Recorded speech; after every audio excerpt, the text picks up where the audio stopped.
ଚିନ୍ତାରୁ ମୁକ୍ତି ପାଇବାର ଉପାୟ ଭାଗ 52। ଆଶାବାଦୀ ଦୃଷ୍ଟିକୋଣର ଚମତ୍କାରୀ ପ୍ରଭାବ।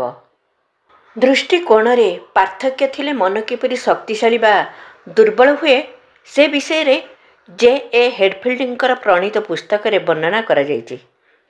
ଶକ୍ତିର ମନୋବିଜ୍ଞାନ ନାମକ ପୁସ୍ତକରେ ଉଦାହରଣ ଦେଇ ସେ ଲେଖିଛନ୍ତି, ମୁଁ ମାନସିକ ସଂକେତର ଆଧାର ଉପରେ 3 ଜଣ ଲୋକଙ୍କର ଶକ୍ତି ପରୀକ୍ଷା କଲି।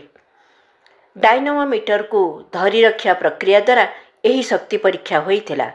ଡାଇନାମୋମିଟରକୁ ଖୁବ୍ ଶକ୍ତ ଭାବରେ ଧରିବା ପାଇଁ ମୁଁ ସେମାନଙ୍କୁ କହିଲି। 3 ଗୋଟି ବିଭିନ୍ନ ମାନସିକ ଅବସ୍ଥାରେ ମୁଁ ସେମାନଙ୍କ ଶାରୀରିକ ପରୀକ୍ଷା କଲି।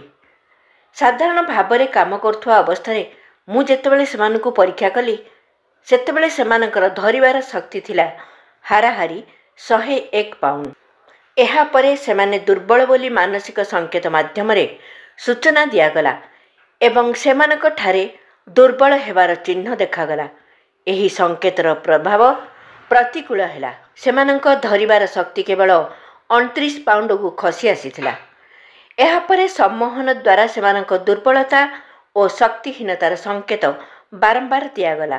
ଫଳରେ ସେମାନେ ପୂର୍ବ ଅପେକ୍ଷା ଅଧିକ ଦୁର୍ବଳ ହୋଇଗଲେ ଏବଂ ସେମାନଙ୍କ ଭିତରୁ ଜଣେ ତ କହିଲେ ଯେ ସିଏ ଏକ ଛୋଟ ପିଲାର ବଳ ତାଙ୍କ ପାଖରେ ନାହିଁ ଏବଂ ତାଙ୍କର ପ୍ରତ୍ୟେକ ଅଙ୍ଗ ଶକ୍ତିହୀନ ହୋଇପଡ଼ିଛି।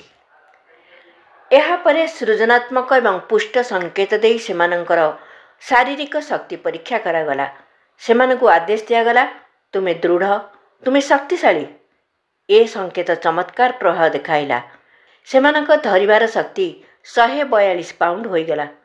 ଉତ୍ସାହବର୍ଦ୍ଧକ ସଂକେତ ଦ୍ୱାରା ସେମାନଙ୍କ ଶକ୍ତି ପ୍ରାୟ 5 ଗୁଣ ବଢ଼ିଗଲା। ଉପରୋକ୍ତ ଉଦାହରଣରୁ ଦୃଷ୍ଟିକୋଣର ପ୍ରଭାବ ବିଷୟରେ ସ୍ପଷ୍ଟ ଜାଣିହୁଏ।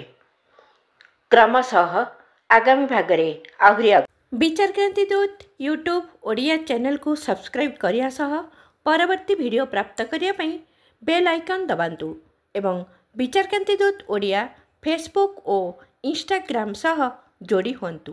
ଧନ୍ୟବାଦ।